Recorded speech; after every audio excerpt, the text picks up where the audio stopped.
മധ്യ കേരളത്തിലെ രാഷ്ട്രീയ ചിത്രമാണ് നമ്മളിവിടെ പരിശോധിക്കുന്നത്. അതിൽ പ്രധാനമായിട്ട് ആലപ്പുഴ മണ്ഡലമാണ്. ആലപ്പുഴ മണ്ഡലത്തിൻ്റെ പ്രത്യേകത നമുക്കറിയാം. കഴിഞ്ഞ തവണ 19 സീറ്റിലും UDF ജയിച്ചപ്പോൾ LDFന് ആശ്വാസ ജയമുണ്ടായത് ആലപ്പുഴയിലാണ്. അവിടെ സഖാവ് AM ആരിഫ് വിജയിച്ചു. ഷാനിമോൾ ഉസ്മാനെയാണ് പരാജയപ്പെടുത്തിയത്. ആരിഫ് ഇതുവരെ പരാജയം അറിയാത്ത ഒരു പോരാളിയാണ്. അദ്ദേഹം നേരത്തെ ഗൗരിയമ്മയെ തോൽപ്പിച്ചുകൊണ്ടാണ് അരൂരിൽ നിന്ന് ആദ്യം MLA ആവുന്നത്. പിന്നീട് 2 തവണ കൂടി അവിടുന്ന് വിജയിച്ചു. 3ാമത് MLA ആയിരിക്കുമ്പോഴാണ് അദ്ദേഹം പാർലമെൻറ്റിലേക്ക് മത്സരിക്കുന്നത്, ജയിക്കുന്നത്. അങ്ങനെ പരാജയം അറിയാത്ത ഒരു പോരാളി വീണ്ടും മത്സരിക്കുന്നു. ഇത്തവണ വളരെ ശക്തനാണ്. എതിർ സ്ഥാനാർത്ഥി സാക്ഷാൽ KC വേണുഗോപാലാണ്. വേണുഗോപാൽ കണ്ണൂർ ജില്ലയിലെ പയ്യന്നൂർ സ്വദേശിയാണ്. അദ്ദേഹത്തിൻ്റെ രാഷ്ട്രീയ വിജയങ്ങൾ പക്ഷേ ആലപ്പുഴയിൽ നിന്നാണ് ഉണ്ടായത്. അദ്ദേഹം പലതവണ ആലപ്പുഴയിൽ നിന്ന് MLA ആയിട്ട് തിരഞ്ഞെടുക്കപ്പെട്ടു. ഒരു ചെറിയ ടൈമിൽ കേരള സംസ്ഥാനത്ത് മന്ത്രിയായിരുന്നു. അതായത് ആൻ്റണി രാജിവെച്ചിട്ട് ഉമ്മൻചാണ്ടി ആദ്യം മുഖ്യമന്ത്രിയായ സമയത്ത് KC വേണുഗോപാൽ ആ മന്ത്രിസഭയിലുണ്ട്. അദ്ദേഹം ടൂറിസം മന്ത്രിയായിരിക്കുമ്പോഴാണ് ആലപ്പുഴയിൽ ഇടിഞ്ഞ് പൊളിഞ്ഞ് കിടന്നിരുന്ന ഈ കനാലിൻ്റെയൊക്കെ സൈഡ് കെട്ടിയതും വെള്ളം പൂശിയതുമൊക്കെ. അദ്ദേഹം മന്ത്രിസ്ഥാനത്ത് പോയോടി അതൊക്കെ പഴയ അവസ്ഥയിൽ തന്നെ എത്തി. ഈ തോടുകളിലൊക്കെ നീർപ്പോള പിന്നെ നിറയുകയും ചെയ്തു. ആലപ്പുഴ പട്ടണത്തിൽ നന്നാക്കിയെടുക്കാനായിട്ട് അത്ര എളുപ്പമല്ല. ഒന്നുകിൽ രാജാ കേശവദാസൻ തിരിച്ചു വരണം, അല്ലെങ്കിൽ ഇതിനെ പടിഞ്ഞാറിൻ്റെ വെനീസായിട്ട് പ്രഖ്യാപിക്കേണ്ടി വരും, അല്ല കിഴക്കിൻ്റെ വെനീസായിട്ട് ഒന്നുകൂടി പ്രഖ്യാപിക്കേണ്ടി വരും. ഏതായാലും ആലപ്പുഴയുടെ വികസനമല്ലോ നമ്മുടെ ഇവിടുത്തെ തെരഞ്ഞെടുപ്പിൽ ആര് ജയിക്കുന്നുള്ളത്. അപ്പോൾ ഈ 2 മല്ലന്മാർ തമ്മിൽ വലിയ മത്സരം നടക്കും. വേണുഗോപാൽ വന്നപ്പോൾ തന്നെ ആ മത്സരത്തിൻ്റെ സ്വഭാവം മാറി. അദ്ദേഹം നേരത്തെ തന്നെ അവിടെ ഉണ്ടായിരുന്നു. 5 കൊല്ലം വിട്ടുനിന്നെങ്കിലും അദ്ദേഹത്തിൻ്റെ കണ്ണ് എല്ലാ സ്ഥലത്തും എത്തിയിരുന്നു.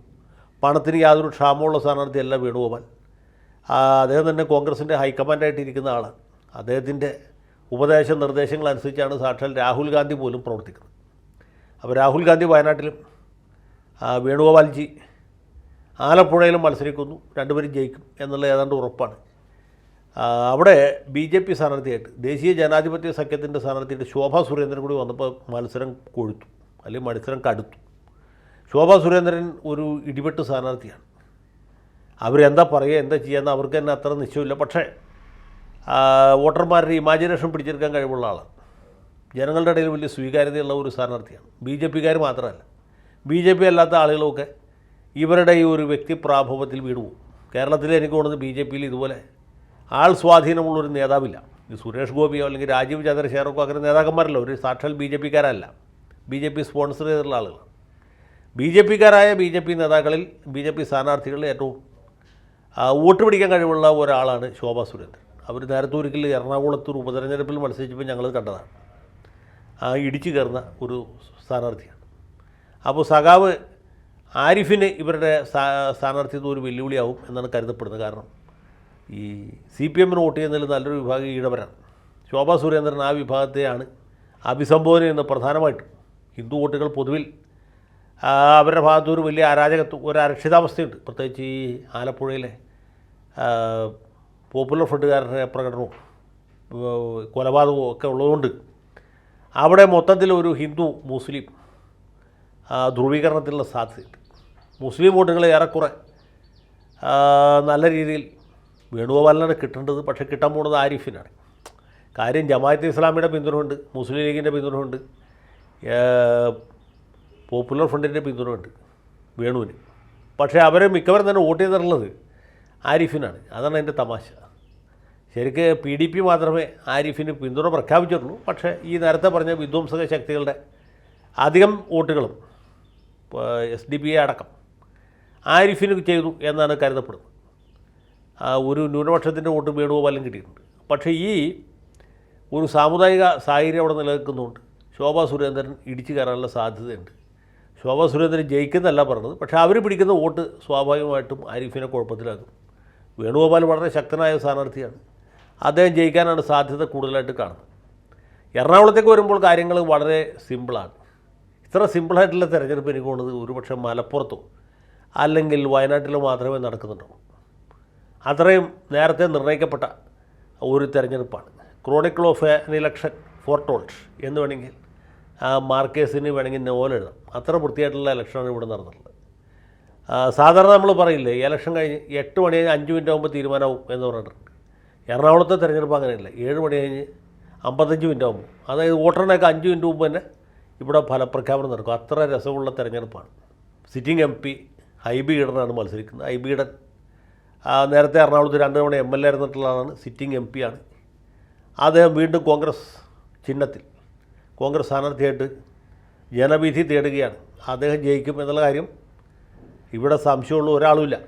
എറണാകുളത്ത് ഏത് CPM-കാരോട് ചോദിക്കും, ഏത് CPI-കാരോട് ചോദിക്കും, ആരോടും എണ്ണി ചോദിക്കും, നിങ്ങൾ ഇലക്ട്രിക് പോസ്റ്റിനോട് ചോദിക്കും, എല്ലാവരും പറയും ഹൈബി ജയിക്കും. കാരണം അത്രയും സുനിശ്ചിതമായ ഒരു തെരഞ്ഞെടുപ്പാണ്.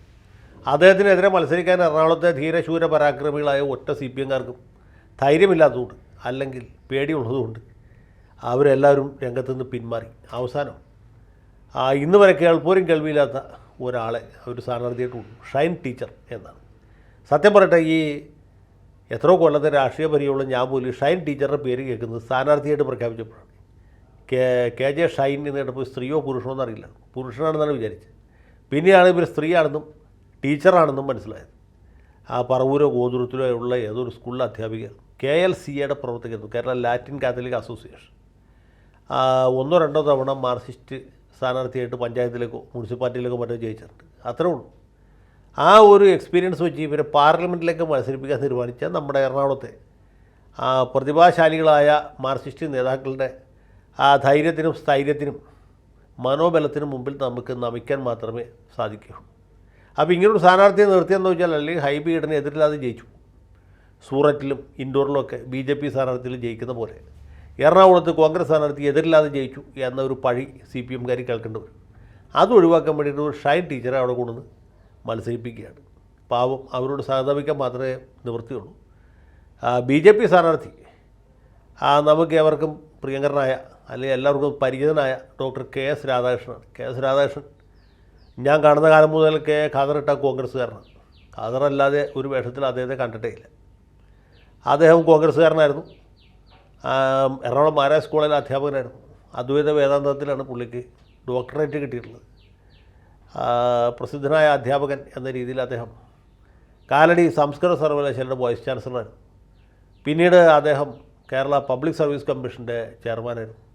അതിനുശേഷമാണ് കഴിഞ്ഞ ശബരിമല സമരകാലത്താണ് ഇദ്ദേഹം BJP-കാരുടെ കൂടെ കൂടുകയും അറസ്റ്റ് ഭരിക്കുകയും ഒക്കെ ചെയ്തു. അതിനുശേഷം അദ്ദേഹം കഴിഞ്ഞ പാർലമെൻറ്റ് തെരഞ്ഞെടുപ്പിൽ നമ്മുടെ ആലപ്പുഴ മണ്ഡലത്തിൽ മത്സരിച്ചു. BJP-യുടെ വോട്ട് ഷെയർ നല്ലപോലെ വർദ്ധിപ്പിച്ചു. തീരപ്രദേശത്ത് നിന്ന് ഇദ്ദേഹത്തിന് ഒരുപാട് വോട്ട് കിട്ടി. ആ മേഖലയിലൊക്കെ BJP-ക്ക് വേരോട്ടം ഉണ്ടാക്കുന്നതിന് KS-ൻ്റെ സ്ഥാനാർത്ഥിത്വം സഹായകരമായി. കഴിഞ്ഞ നിയമസഭാ തെരഞ്ഞെടുപ്പിൽ അദ്ദേഹം തൃപ്പൂണിത്തുറയിൽ മത്സരിച്ചു, K. ബാബുവിനും M. സ്വരാജിനും എതിരായിട്ട്. പക്ഷേ വലിയ അത്ഭുതങ്ങളൊന്നും സൃഷ്ടിക്കാൻ പുള്ളിക്ക് സാധിച്ചില്ല. നേരത്തെ തുറവൂർ വിശ്വംഭരന് കിട്ടിയതിനേക്കാൾ കുറഞ്ഞ വോട്ടേ ഇദ്ദേഹത്തിന് കിട്ടി. ഇത്തവണ അദ്ദേഹം എറണാകുളത്ത് സ്വന്തം തട്ടകത്തിൽ അംഗത്തിന് ഇറങ്ങിയിരിക്കുകയാണ്. BJP-യുടെ വോട്ട് ഷെയറിൽ എത്ര വർദ്ധിപ്പിക്കാൻ കഴിയും എന്ന് നമുക്കറിയില്ല. ഏതായാലും അദ്ദേഹത്തിൻ്റെ ശക്തമായ സാന്നിധ്യം മണ്ഡലത്തിൽ എല്ലായിടത്തും അനുഭവപ്പെട്ടു എന്നുള്ളത് സത്യമാണ്. പക്ഷേ തെരഞ്ഞെടുപ്പ് ഫലത്തെക്കുറിച്ച് ആർക്കും ഒരു സംശയത്തിനും അവകാശമില്ല. മലപ്പുറത്ത് E.T. മുഹമ്മദ് ബഷീർ ജയിക്കുന്ന പോലെ, അല്ലെങ്കിൽ വയനാട്ടിൽ രാഹുൽ ഗാന്ധി ജയിക്കുന്ന പോലെ എറണാകുളത്ത് ഹൈബി ഈഡൻ ജയിക്കും എന്ന കാര്യത്തിൽ യാതൊരു സംശയവും വേണ്ട. നിയുക്ത MP ഹൈബി ഈഡന് അഭിനന്ദനങ്ങൾ അർപ്പിക്കാനായിട്ട് ഈ അവസരം വിനിയോഗിക്കുകയാണ്.